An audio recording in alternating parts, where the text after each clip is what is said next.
और सभी टीआरई 3 के जो टीचर्स हैं वो मंडे से अपने स्कूलों में ज्वाइन करेंगे। सर, अगला सवाल केशव कुमार, विशिष्ट शिक्षक, बुनियादी विद्यालय बखरी मुरौल, मुजफ्फरपुर से है। सर, इनका कहना है कि माननीय मुख्यमंत्री जी के द्वारा बैकलेस सैटरडे की शुरुआत की गई थी। बैकलेस सैटरडे के अंतर्गत प्रत्येक महीने के लिए कुछ खास विषय वस्तु निर्धारित किए गए थे।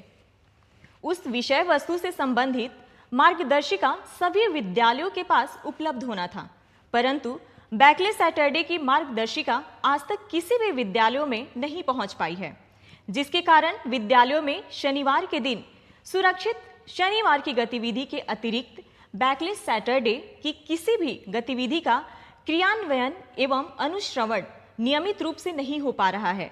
इसके बारे में आप कुछ कहना चाहेंगे सर? देखिए, बैकलेस सैटरडे 2000 इसका उद्घाटन हुआ था और उस वक्त गाइडलाइंस इशू हुई थी और वेबसाइट में, जो एससीईआरटी के वेबसाइट में इसकी कॉपी रखी गई थी।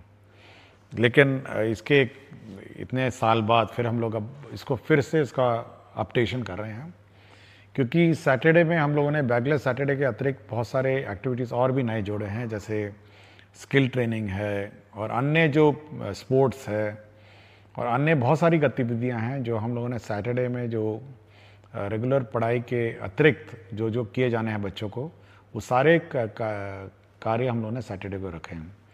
हम लोग उसको घंटावार भी उसको निर्धारित कर रहे हैं और अब बैकलेस सैटरडे का जो नया करिकुलम है वो अगले हम लोग कोशिश करेंगे कि अगले 10-15 दिनों में एक रिवाइज करिकुलम हम लोग इशू करेंगे और ये वेबसाइट में देखा जा सकता है और हम लोग पीडीएफ में भी इसको सर्कुलेट करेंगे। देखिए, प्रिंटिंग हम लोग यूजुअली नहीं करते हैं क्योंकि समय समय पे परिवर्तन करते रहते हैं। हम चाहते हैं कि ज़्यादा कागज़ का बर्बादी ना हो, इसलिए वेबसाइट पे इस गाइडलाइंस को आप देख सकते हैं। 10-15 दिन बाद इसको बैकलेस सैटरडे 2025 गाइडलाइंस के रूप में इसको निर्गत किया जाएगा। सर, एक धीरज कुमार शिक्षक यूएमएस सिलौट भभुआ से है। सर, विद्यालय में त्रैमासिक परीक्षा की शुरुआत के लिए आपका हृदय से आभार करते हैं। सर, इनका कहना है कि जिस तरह शिक्षकों के लिए टीचर ऑफ द मंथ की बेहतरीन शुरुआत आपकी पहल से हुई है, ठीक इसी तर्ज पर स्कूलों में बच्चों के मंथली टेस्ट के बाद आपके माध्यम से प्रत्येक माह 5 या 10 विद्यालय के प्रधानाध्यापक के साथ वीडियो कॉल या कॉन्फ्रेंस कर बच्चों को प्रोत्साहित किया जाए तो बच्चों को बहुत खुशी मिलेगी। प्रधानाध्यापक प्रशस्ति पत्र देते हुए स्कूल के नोटिस बोर्ड पर चयनित बच्चे का नाम प्रदर्शित करते हैं, इससे विद्यालयों का मनोबल बढ़ेगा। देखिए, हम लोग जो टीचर्स ऑफ द मंथ है वो हर महीने हम लोग इवैल्यूएशन करते हैं और हर महीने हम टीचर्स ऑफ द मंथ का हम लोग सर्टिफिकेट इशू करते हैं और हम लोग यह भी कोशिश कर रहे हैं कि टीचर ऑफ द मंथ के जो टीचर्स हैं उनके साथ वीडियो कॉलिंग करके, वीडियो कॉन्फ्रेंसिंग करके हम उनसे फीडबैक लेंगे।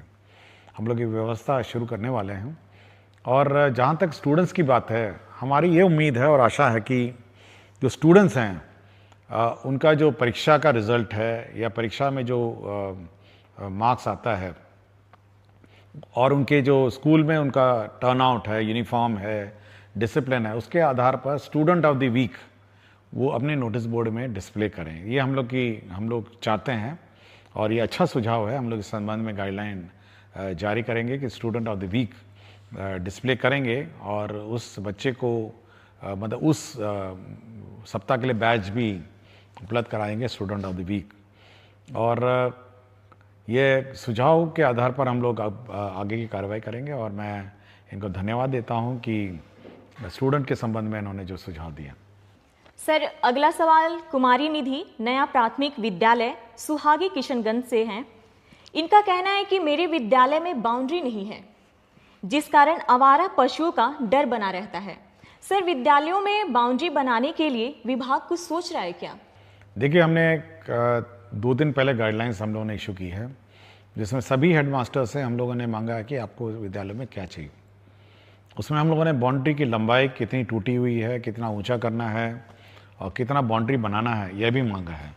और हम लोग मई महीने में इस पूरे राज्य में जितने भी स्कूल्स हैं उनके बाउंड्री का सैंक्शन कर देंगे, उसके एडिशनल क्लासरूम का सैंक्शन कर देंगे, टॉयलेट्स का कर देंगे और इसके लेबॉर्ट्रीज़, लाइब्रेरी, जो भी बिल्डिंग है वो सब कर देंगे।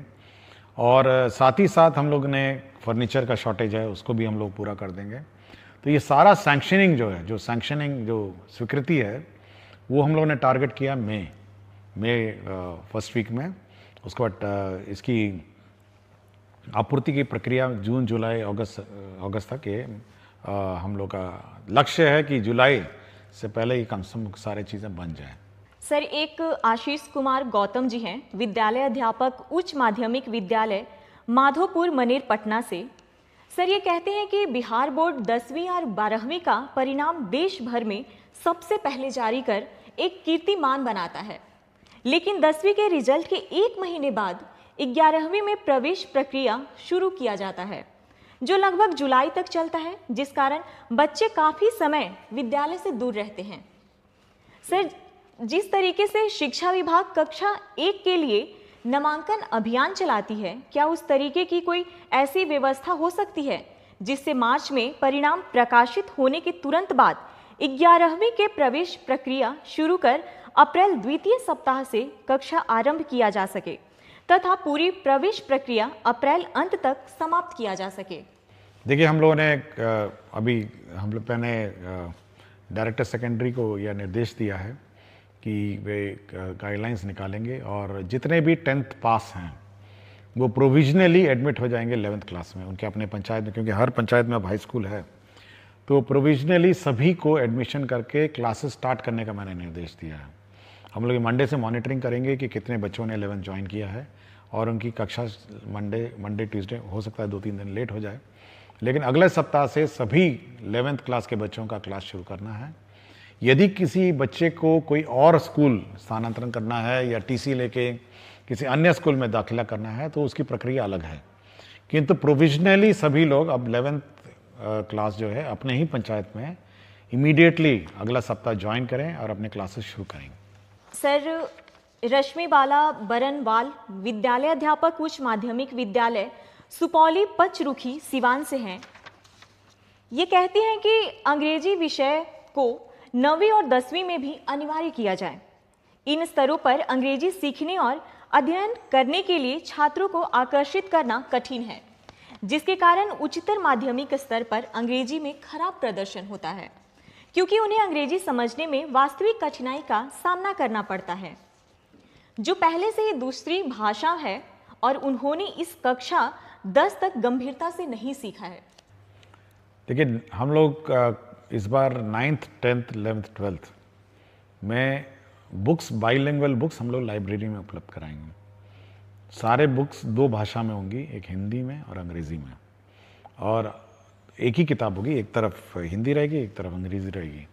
हमारी कोशिश है कि जो बच्चे हैं वो जब हिंदी पढ़ रहे होंगे उसका अंग्रेज़ी रूपांतर भी साथ ही साथ पढ़ेंगे, और हम लोग अच्छी संख्या में उपलब्ध कराएंगे किताबें, और कोशिश करते हैं कि बच्चे 9th 10th 11th 12th जो हैं वो दोनों भाषाओं में पढ़ें, और धीरे धीरे वो माइग्रेट करेंगे और अंग्रेज़ी के टेक्स्ट को समझने की कोशिश करेंगे, ताकि हायर एजुकेशन में जो भाषा में वो हायर एजुकेशन प्राप्त करना चाहते हैं उसमें उनको सहूलियत मिले। सर, अगला सवाल रंजीत कुमार प्राथमिक विद्यालय कन्या लक्ष्मीपुर, रोसड़ा, समस्तीपुर से है। कहते हैं कि हमारे विद्यालय के एक ही कैंपस में 4 प्रारंभिक विद्यालय संचालित हो रहे हैं। सभी को मर्ज कर देते तो पठन पाठन में सहूलियत होती। चेतना सत्र एवं अन्य विद्यालय गतिविधियां साथ साथ संचालित होने से बच्चों को परेशानी होती है। इसके संबंध में कुछ कहना चाहेंगे? देखिए, हम लोग बहुत स्पष्ट डीओस को कह चुके हैं कि जो स्कूल्स आपके एक ही परिसर में हैं उसको आप मर्ज करिए और सभी पठन पाठन कार्यक्रम इंटीग्रेटेड चलाइए। ये हम लोग पहले भी बोल चुके हैं, और हमको जानकारी है कि ऐसे बहुत सारे कैंपस हैं जिसमें 2 स्कूल चल रहे हैं, 3 स्कूल चल रहे हैं, तो सभी लोग इंटीग्रेटेड रहें, एक ही कैंपस में रहें। अब ये संभवतः 3 हेडमास्टर होंगे तो वो हेडमास्टर अपना अलग करना चाह रहे हैं, दूसरा हेडमास्टर अपना अलग करना चाह रहे हैं, तीसरा हेडमास्टर अलग करना चाह रहे हैं। तो हम लोग कोशिश करेंगे कि सभी को मर्ज करके एक ही यूनिट बने, एक ही तरह चेतना सत्र बने और एक ही तरह सभी कार्रवाई करें। हम लोग नहीं चाहते हैं कि एक ही कैंपस में 3 स्कूल अपने अलग अलग चलते रहें। सर, एक नीलमणि प्रताप शाही उच्च मध्य विद्यालय कोडरा हाथा, हथुआ, गोपालगंज से हैं। ये कहते हैं कि ई लॉट्स शिक्षकों और अभिभावकों के लिए एक ई लाइब्रेरी है जिसमें कक्षा 1 से 12 तक के सभी पाठ्य पुस्तक उपलब्ध हैं, परंतु वर्तमान समय में यह प्ले स्टोर में उपलब्ध नहीं है। क्या इसे दोबारा हम शिक्षकों के लिए उपलब्ध करवाया जा सकता है? देखिए, इसको हम लोग रिवाइज कर रहे हैं और नेक्स्ट वीक से ये ऑन हो जाएगा। मुझे जानकारी देने के लिए मैं इनको धन्यवाद देता हूँ। मैंने जस्ट रिव्यू किया था, जब प्रश्न आया था मैंने इसकी समीक्षा की थी और अब हम लोग पूर्ण रूप से इसको SCERT जो हमारा रिसोर्स सेंटर है उसको मैंने जवाब दे दी है और अगला सप्ताह से ये रिवाइज्ड कंटेंट पोस्ट करेंगे और अगला सप्ताह से ये लोग आप लोग इस वेबसाइट को देख पाएंगे जहाँ पर कंटेंट आप प्राप्त कर सकेंगे। सर, अगला सवाल शम्स आलम मध्य विद्यालय बैजा बिघा कुटुंबा औरंगाबाद बिहार से है। कहते हैं SCS सिद्धार्थ सर को मेरा प्रेम भरा नमस्कार। महाशय, शिक्षा की बात हर शनिवार कार्यक्रम आयोजित होने से काफी ज्यादा शिक्षक एवं छात्र लाभान्वित हो रहे हैं। सर, मेरा एक प्रश्न है कि शिक्षा विभाग मुफ्त पुस्तक वितरण करवा रही है, ये बहुत अच्छी पहल है, परंतु पुस्तक का जो पन्ना होता है वह छोटे बच्चे बहुत आसानी से फाड़ देते हैं। तो क्या शिक्षा विभाग प्राथमिक विद्यालय के बच्चों के लिए प्लास्टिक कोडेड पुस्तक वितरण करवा सकती है? इससे पूरे सत्र बच्चे के पास पुस्तक रह सकता है। देखिए, प्लास्टिक से तो दूर ही रहें और प्लास्टिक कोटेड किताबें पर्यावरण के लिए ठीक नहीं हैं और यह भी सीख है, बच्चों को सिखाना ज़रूरी है कि किताब नहीं फाड़ें। यह भी एक सीख है जो बच्चों को दी जानी चाहिए। बच्चे संभाल के अपनी किताबें रखें, सरकार बड़ी मुश्किल से प्रिंट करके देती है, तो धीरे धीरे बच्चे सीख लेंगे। जब फाड़ेगा तो उसको लगेगा कि नहीं, अगली बार नहीं फाड़ना चाहिए, तो यह भी एक सीख ही समझिए। तो प्लास्टिक कोटेड किताबें, मेरा विचार है कि एक तो महंगी बहुत हैं, पेपर भी बहुत महंगा है और पर्यावरण के दृष्टिकोण से और एनवायरनमेंट दृष्टिकोण से प्लास्टिक कोटेड किताबों से थोड़ा हम लोग को बचना चाहिए। हम लोग एनवायरनमेंट फ्रेंडली और एनवायरनमेंट कंपैटिबल किताबें देते हैं और धीरे धीरे सीख जाएंगे। मतलब कम से कम किताब तक आकर उसको अध्ययन करना या उसके साथ उसको फाड़ना, ये सब लर्निंग प्रोसेस की एक प्रक्रिया है और मैं सोचता हूँ कि बच्चे को जिसमें खुशी है वही करे। सर, आखिरी सवाल अभिषेक कुमार पांडे उच्च मध्य विद्यालय दर्शन गोविंदपुर नवादा से है। ये कहते हैं कि महोदय, मुझे आपका कार्यक्रम बहुत अच्छा लगता है कि आप हर शनिवार को आप शिक्षकों से जुड़ी समस्याओं का समाधान करते हैं, जो काफ़ी सराहनीय है। मेरा आज का प्रश्न है कि जो शिक्षक शिक्षिका BPSC से ज्वाइन किए हैं, क्या उनको भी मेडिकल व मातृत्व राशि दे होगा? अगर नहीं होगा तो उनके लिए अपने बच्चों का पालन पोषण करना मुश्किल होगा। विभाग इसके बारे में क्या सोचती है? देखिए, विभाग ने बहुत स्पष्ट किया कि मेडिकल लीव, जो किसी को मेडिकल लीव है उसको दे है, और दूसरा है कि जो मैटरनिटी लीव है, जो मैटरनिटी लीव स्टैंडर्ड है, ये दोनों दे हैं। तो मैं बहुत बार, मुझे शिकायत भी आती है, लोग मुझे कॉल करके पूछते भी हैं, कुछ लोग अपना फ़ोटो भी भेज देते हैं कि देखिए हम बीमार पड़े हैं अस्पताल में, कोई छुट्टी नहीं मिली है। तो मैं बहुत स्पष्ट किया सबको कि भाई मेडिकल लीव, जब आप विद्यालय अटेंड नहीं करते हैं, मेडिकल लीव आपके एलिजिबल है, और मैटरनिटी लीव, जो मैटरनिटी लीव है वो भी एलिजिबल है। इस संबंध में स्पष्ट गाइडलाइंस हम लोग निकाल देंगे, तो ये दोनों गाइडलाइन मिल जाएंगे। और मेरा विचार है जो हेडमास्टर हैं इस संबंध में थोड़ा ध्यान दें और सेंसिटिव हो, महिला टीचर विशेषकर, जिनको मैटरनिटी लीव की आवश्यकता है, तो चाहे कितनी भी छोटी सेवा हो, ये उनको दे ही होगी। बहुत बहुत धन्यवाद सर।